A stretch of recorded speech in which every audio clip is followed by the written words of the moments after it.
తమిళనాడులోని తూత్తుకుడి తీర ప్రాంతం వలస పక్షులతో సందడిగా మారింది. ఈస్ట్ కోస్ట్ రోడ్ సమీపంలోని ఉప్పుమడుల్లో వందల సంఖ్యలో ఫ్లెమింగో పక్షులు సందడి చేస్తూ పర్యాటకులను ఆకట్టుకుంటున్నాయి. ఆ పక్షులను చూసేందుకు పెద్ద సంఖ్యలో సందర్శకులు వస్తున్నారు. వాటి అందాలు చూస్తూ మైమర్చిపోతున్నారు. విదేశాలతో సాంస్కృతిక స్నేహ వారధులు ఈ పక్షులు అంటూ కూడా అంతా ఆనందం వ్యక్తం చేస్తున్నారు. మరి ఆ పక్షులను మనం కూడా ఒకసారి పలకరిద్దామా? పదండి.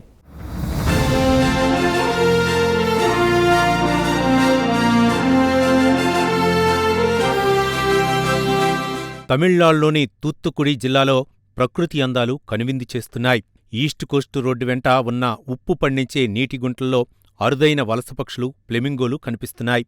తూత్తుకుడి ఉప్పుమడ్లు, తీరప్రాంత చిత్తడి నేలలు ప్రతి ఏడాది విదేశీ వలస పక్షులకు ఆవాసంగా మారుతాయి. ముఖ్యంగా ఫ్లెమింగో పక్షులు గుజరాత్లోని కచ్ ప్రాంతం, మహారాష్ట్ర తీర ప్రాంతాలు, ఆంధ్రప్రదేశ్లోని కోస్తా ప్రాంతాలు, అలాగే మధ్య ఆసియా ప్రాంతాలుంచి దక్షిణ భారత తీరాలకు చేరుకుంటాయి. కొన్ని ఫ్లెమింగో జాతులు ఇరాన్, ఆఫ్ఘనిస్తాన్, కజకిస్తాన్, రష్యా, దక్షిణ ప్రాంతాల వంటి మధ్య ఆసియా దేశాల నుంచి శీతాకాలంలో భారతదేశానికి వలస వస్తాయని పక్షి పరిశోధకులు చెబుతున్నారు.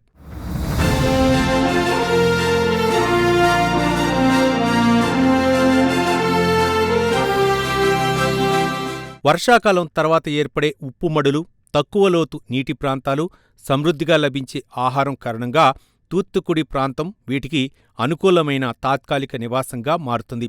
ప్రతి ఏడాది అనుకూల వాతావరణం, ఆహార లభ్యత కోసం వేలాది కిలోమీటర్లు ప్రయాణించే ఈ వలస పక్షులు తూత్తుకుడి తీర ప్రాంతాన్ని తాత్కాలికంగా ఆవాసంగా ఎంచుకుంటాయి.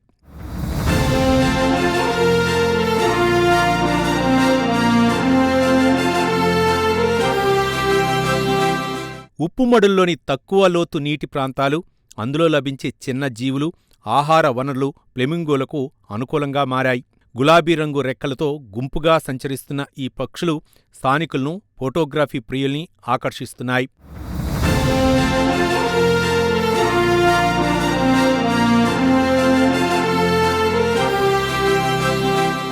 పర్యావరణ నిపుణుల ప్రకారం ఇలాంటి వలస పక్షుల రాక తీర ప్రాంత జీవ వైవిధ్యానికి నిదర్శనం. ఈ ప్రాంతాలను సంరక్షించడం ద్వారా పక్షుల ఆవాసాలను కాపాడాల్సిన అవసరం ఉందని సూచిస్తున్నారు.